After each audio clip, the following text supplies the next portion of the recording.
Hola trader, bienvenido a esta nueva clase de fractales. Hoy vamos a hablar sobre los rangos de precio.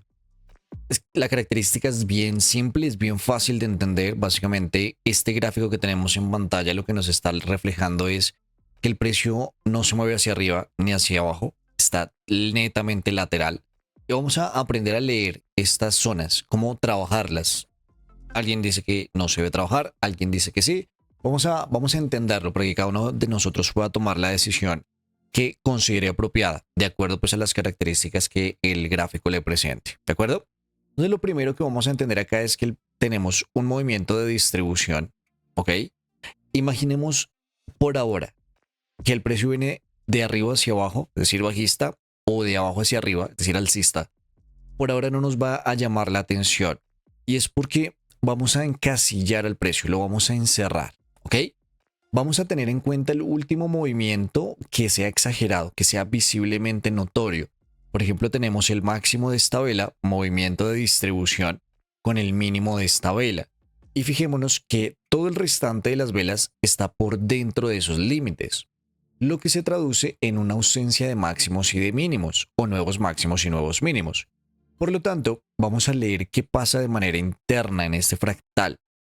Hasta que no se rompa, yo no voy a tener dirección. Es decir, si el precio cae, entiendo que tengo máximo, mínimo, retroceso y un nuevo mínimo por debajo de esa línea.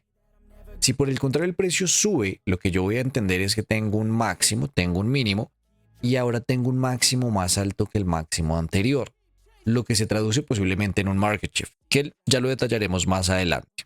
Muy bien.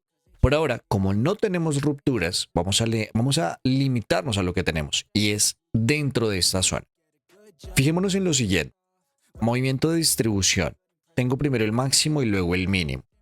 Después de este movimiento de distribución, empieza el retroceso. Aquí hay una característica particular para este ejemplo en particular y no quiere decir que siempre sea así. Recordemos la clase anterior.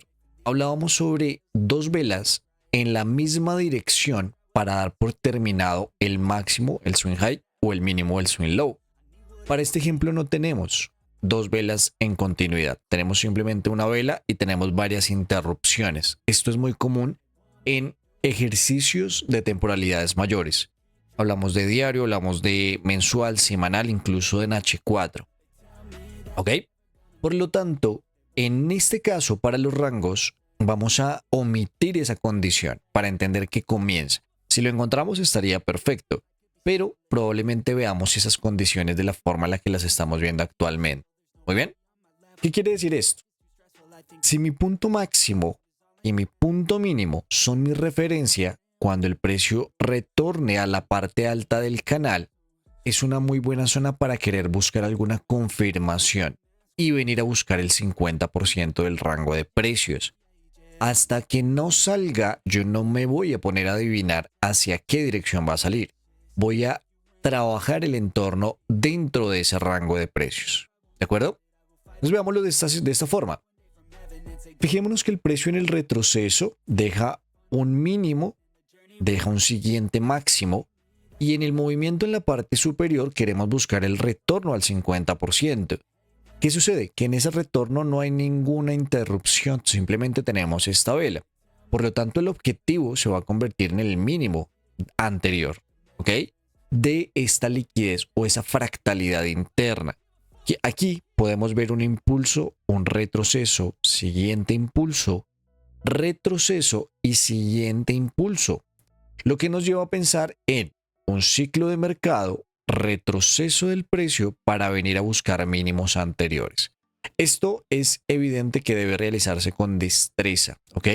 No vamos a operar los rangos porque claramente no podemos adivinar a qué es un rango de precio. Eso simplemente ya se materializó. Solo leemos las características y vemos cómo podemos trabajar esa parte interna.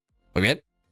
Ahora, si en la parte superior, cuando el precio llega, hay una oportunidad de poder venir a buscar ese 50%, va a suceder lo mismo en la parte inferior.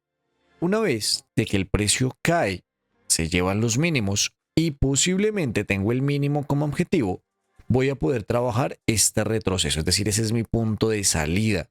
Yo aquí no puedo adivinar a que el precio va a continuar cayendo porque tengo ausencia, no tengo dirección. ¿Listo? En el siguiente movimiento, fijémonos cómo esta vela tiene un gap. ¿Ok? No sé si lo notan acá. Cierre de esta vela, apertura por debajo, movimiento que toma liquidez y expansión alcista. ¿Ok? Es decir, el precio de este nivel saltó a la apertura. En ese salto lo que hizo fue cubrir ese movimiento. Y la vela siguiente lo que hace es llevarse el máximo anterior. Se toma el mínimo, se toma el máximo y fijémonos la vela siguiente. En esta vela siguiente tenemos la ausencia, no nos tomamos ni el máximo ni el mínimo, pero estamos dentro de un 50% del precio. Esta es la zona medio entre el límite superior y el límite inferior. Quiere decir que esta siguiente vela lo que hace es aniquilar a compradores y vendedores. Por lo tanto, un rango de precios nunca lo vamos a manejar en la parte central, en la parte del 50%. Siempre lo vamos a manejar en extremos. Es mucho más seguro tomar ese tipo de decisiones. Ahora, es mucho más fácil cuando estamos iniciando y lo que hacemos es esperar la ruptura de la zona límite superior o de la zona límite inferior.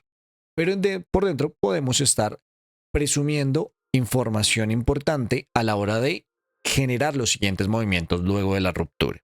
Muy bien.